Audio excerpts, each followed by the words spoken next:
चतुर्थी लग रही है, कल से एक नियम लेना, शमी की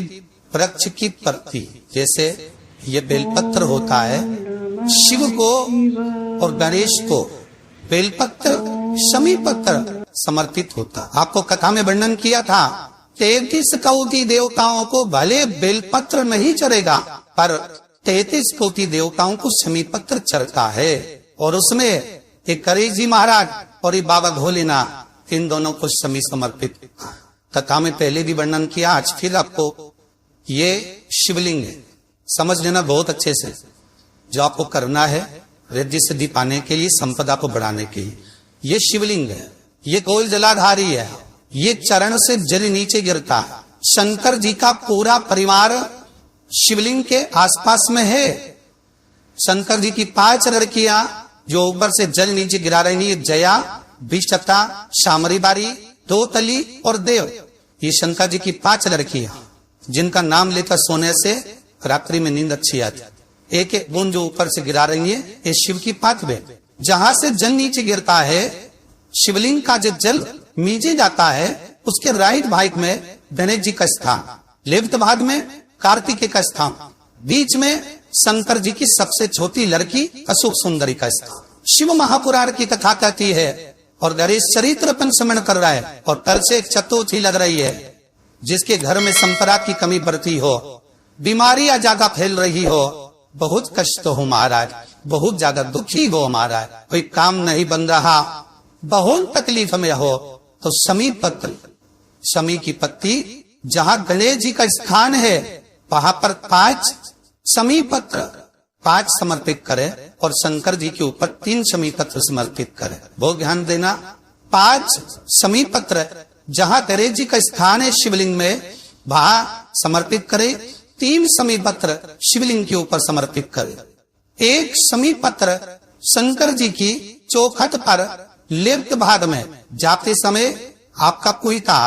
जब मंदिर से निकलो तो उल्टी हाथ पर लेफ्ट भाग में शंकर जी की चौखट पर समर्पित करे 1 शमी पत्र। और महाराज का दिया, जहां लेफ्ट भाग में आपने शमी पत्र रखा है, मंदिर में ना दिया लगाकर बाहर की ओर जहां शमी पत्र रखा है, उसके ठीक साइड में एक घी का दिया लगा दीजिए। केवल चतुर्थी से लेकर तो दशी तक गणेश पुराण कहती है, भगवान गणेश जी का मोर ध्वज का, मयूर ध्वज गणेश का नाम लेकर जो ये दीप शमी पत्र चढ़ा देता है, उसके घर से कभी रिद्धि सिद्धि नहीं जाती, वैभव प्रतिष्ठा नहीं जाती।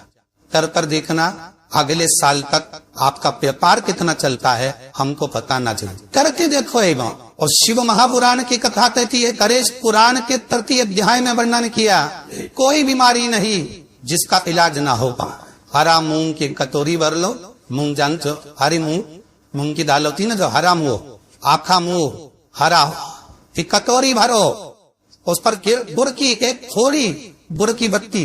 गुड़ की बाती उस पर रखो, 5 बेलपत्र रख लो। और जिस व्यक्ति को बहुत भारी बीमारी है, कैंसर जैसा रोग भी है, किडनी, लीवर, जो भी उसके खराब हो रहा है, कोई तकलीफ है, बस वो कटोरी में मुंह लेकर उसमें गुड़ की खोरी रखकर 5 बेलपत्र रखकर, जिसको बहुत बीमारी हो,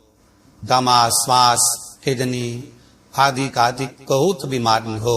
21 बार शरीर पर से उतार कर महाराज सीधे हाथ में रखकर नाम तोड़कर खुदता बोलकर और भगवान से करे जी से विनती कर कर उस कटोरी नहीं लेना,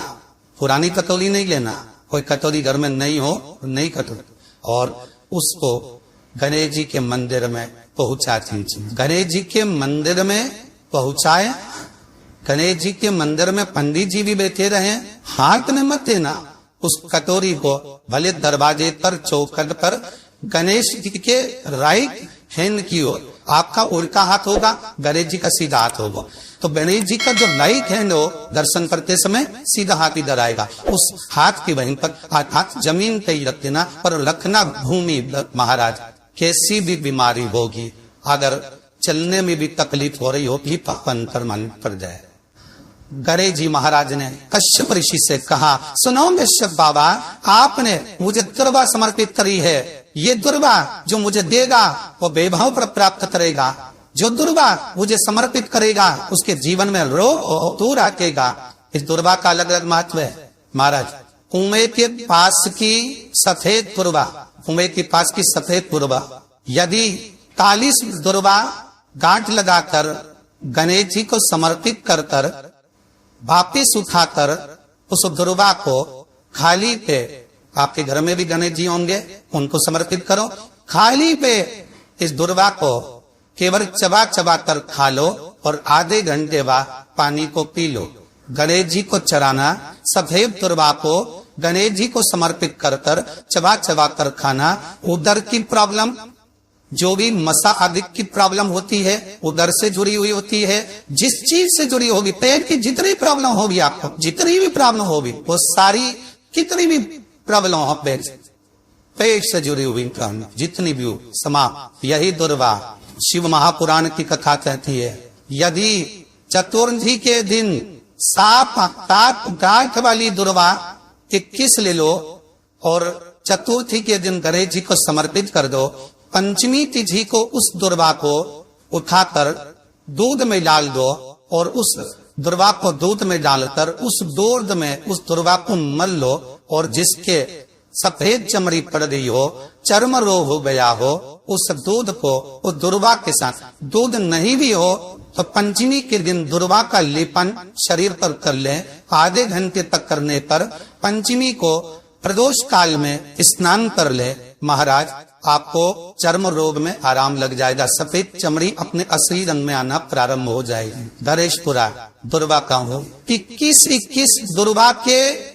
108 बंडल बना लो। अगर एग्जाम में बैठ रहे हो, सरकारी परीक्षा में बैठ रहे हो, पास नहीं हो रहे, नौकरी नहीं लग रही, तो जरा इंटरव्यू दे दिया, 21 दुर्वा के 108 बंडल बनाओ, उसकी माला बनाओ